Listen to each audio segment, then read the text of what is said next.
आपने कहानी के पहले भाग में सुना कि मीना किस तरह विधवा होने के कारण ससुराल वालों के ताने सुनती है। अब अगला भाग यहाँ सुनिए। ये सुनकर अंकिता चुप ना रह सकी। ये मेरी माँ है और मेरी ही शादी में कुछ नहीं खरीदेगी, वहीं पुराने फीके रंग की साड़ियाँ पहनेंगी। विधवा है तो क्या हुआ, औरों की शादियों में तो आपने कुछ नहीं करने दिया, पर अब मेरी शादी है तो मेरी माँ भी अच्छी और नई साड़ियाँ पहनेंगी। दादी, आपको मुझे खुशी खुशी विदा करना है तो आपको मेरी बात माननी होगी।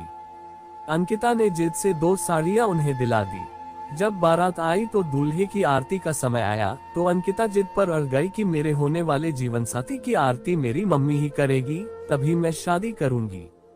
अंकिता ने सारे काम अपनी मम्मी से ही करवाए। वो विधवा है तो क्या हुआ, आखिर मेरी माँ है और कोई माँ अपने बच्चे का कभी बुरा नहीं चाहती है। जाते वक्त वो मीना से बोलती है, बेटियां तो माँ की परछाई होती है, माँ के सारे गुण उसमें आ जाते हैं। माँ, मैंने आपसे बहुत कुछ सीखा, पर मैं आप जितना बर्दाश्त नहीं करूंगी, ये मुझसे नहीं होगा। अंकिता की विदाई हो गई। आज मीना टूट चुकी थी। उसके लिए लड़ने वाली, उस विधवा माँ का दर्द समझने वाली बेटी अब ससुराल जा चुकी थी। जब उनकी सास ताने देती थी तो अंकिता उसके खिलाफ खड़ी हो जाती थी। जब रिश्तेदार मीना के पहनने ओढ़ने और हंसने पर सवाल खड़ा करते थे तो अंकिता सबका मुंह बंद कर देती थी। अंकिता के बिना खुद को काफी असहाय महसूस कर रही थी। मीना की वही दिनचर्या शुरू हो जाती है। ससुर जी को दुकान पर टिफिन बनाकर देना, सास की देखभाल करना, खाना, बर्तन और घर संभालना। अब उनकी सास निरंजन की शादी के लिए एक मचा देती है कि पोती को तो विदा कर दिया, अब पोता बहू लानी है। निरंजन के लिए देवकी को पसंद किया जाता है। देवकी भी पढ़ी लिखी और खुले विचारों की होती है। निरंजन और अंकिता दोनों मिलकर उससे घर के बड़ों के बारे में सब बता देते हैं। निरंजन की शादी में अंकिता भी तैयारी करने आ जाती है। मम्मी, भाभी के लिए कपड़ा लेना है, आप भी चलो ना। मीना मना कर देती है, शगुन का काम है तो रहने दे। तेरी शादी में भी बड़ा बवाल मचा था, शांति से काम होने दे। तभी देवकी का फोन आता है, मम्मी जी आप भी साथ में आइएगा। आप आओगे मैं तभी कपड़ा पसंद करूंगी। ये सुनकर मीना की सास का पारा चढ़ जाता है। आखिर तुम सबको क्या हो गया है, घर में बड़े बुजुर्गों की कोई इज्जत ही नहीं है, रीति रिवाज ही नहीं है। हमने कभी मीना को अच्छा खाना खाने और घर में रहने से मना किया है। विधवा बहू और उसके बच्चों को भी पाला है, और ये आजकल के बच्चे हमें ही बुरा बताकर हमारे खिलाफ जा रहे हैं। सब अपनी मर्जी चला रहे हैं। पहले अंकिता थी और अब ये देवकी।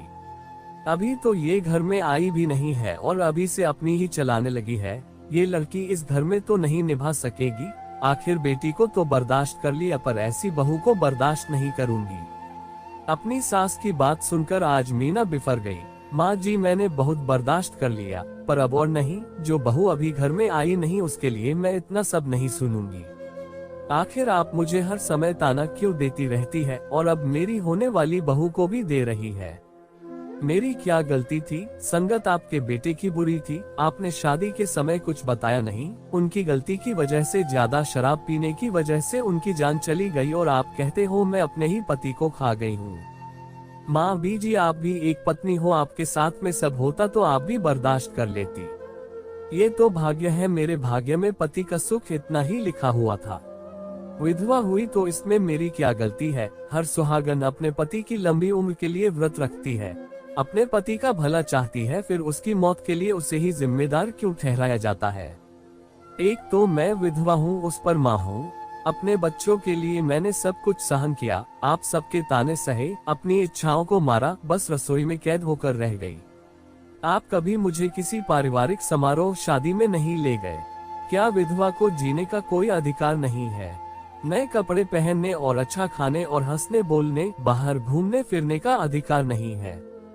अपनी ही बेटी की शादी में भला वो क्या अपशगुन कर देंगी? माँ सुहागन हो या विधवा हो, वो तो अपने बच्चों को सदा आशीर्वाद ही देती है।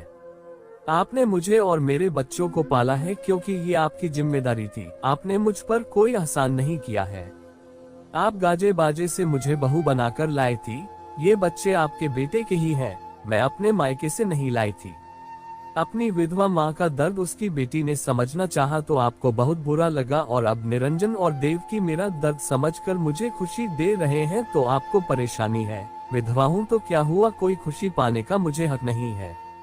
घर के बड़े बुजुर्गों की मैंने बहुत इज्जत की, पर बड़े बुजुर्गों को समाज के साथ अपनी बहू की खुशियों का भी ध्यान रखना चाहिए।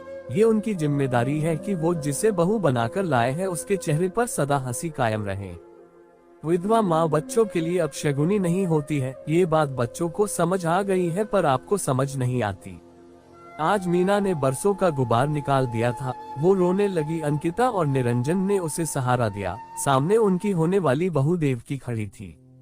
मम्मी जी, आपने आज अपने मन की कह दी। काश आप सालों पहले ये हिम्मत जुटा पाती, अपना दर्द सबसे बांट लेती, सबको कह देती।